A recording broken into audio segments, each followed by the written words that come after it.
இந்த பொண்ணு மேல தவறான எண்ணத்துல கை வச்ச உடனே அந்த பொண்ணு என்ன பண்ணான்னு தெரியுமா? பாருக்கு முன்னாடி இங்க ஒரு பொண்ணு ஆட்டோ நிப்பாட்டி இருக்கும் போது அந்த பொண்ணோட அனுமதியே இல்லாம 2 பேர் ஆட்டோல ஏறி உட்காந்துக்கிட்டு அந்த பொண்ணை வண்டி எடுக்க சொல்லுவாங்க. வேற வழியே இல்லாம இப்ப அந்த பொண்ணுமே வண்டி எடுப்பா. அப்ப ஆட்டோல போயிட்டே இருக்கும் போது அந்த பொண்ணு கிட்ட வம்பிழுத்துட்டே இருப்பானுங்க. பின்னாடி உட்காந்துக்கிட்டு அந்த பொண்ணை பத்தியே பேசுறது, அந்த பொண்ணு கிட்ட பாட்டு பாடிக்கிட்டே இருக்கிறது. அனுமதியே இல்லாம ஒருத்த அந்த பொண்ணோட தலையில கை வச்ச உடனே கோவம் வந்து உடனே திரும்பி பாப்பா. அதை பார்த்து பயந்து போயிட்டு அமைதியா தான் இருப்பானுங்க. ஆனாலும் திரும்ப அந்த பொண்ணோட தலையில கை வச்ச உடனே அந்த பொண்ணு வண்டி நிப்பாட்டி இதுக்கு மேல வண்டி போகாது, தயவு செஞ்சு இதே இடத்துல இறங்கிருங்க அப்படின்னு சொன்ன உடனே இன்னும் கொஞ்சம் தூரம் தான், எங்களால நடக்க முடியாது, வீட்டுல மட்டும் விட்டுருங்கன்னு கெஞ்சுவானுங்க. பார்க்க பாவமா இருக்கனால அந்த பொண்ணுமே வீட்டுல கொண்டு போய் விடுவா. ஆனா அவனுக்கு சும்மா இருக்காம காசு கொடுக்கும் போது அந்த பொண்ணு கிட்ட ஒம்பழுப்பானுங்க. அந்த பொண்ணோட அனுமதியே இல்லாம அந்த பொண்ணு கிட்ட செல்ஃபி எடுப்பானுங்க. இதை பார்த்து கோவப்பட்டு அந்த பொண்ணு அங்கிருந்து போயிருவா. ஆனா கொஞ்சம் தூரம் போன பிறகு அவனுங்களை அப்படியே சும்மா விட்டு அந்த பொண்ணால தாங்கிக்க முடியாம திரும்ப அவங்க வீட்டுக்கு வந்து அவனுங்க 2 பேத்தையுமே வெளியில கூப்பிடுவா. ஆனா வெளியில வந்து அவனுக்கு சும்மா இருக்காம அந்த பொண்ணையே உள்ள கூப்பிடுவானுங்க. அதை பார்த்து அந்த பொண்ணு 2 பேத்தையுமே போட்டு பயங்கரமா அடிக்க ஆரம்பிக்கிறா.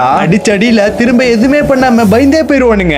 இந்த வீடியோவை பாக்குற நீங்களும் ஒரு பொண்ணா இருந்தீங்கன்னா தயவு செஞ்சு தப்ப பார்த்து பயந்து விடாம துணிச்சலா தட்டி கேளுங்க. ஏன்னா உங்களுக்குமே எல்லா சம உரிமையும் உண்டு.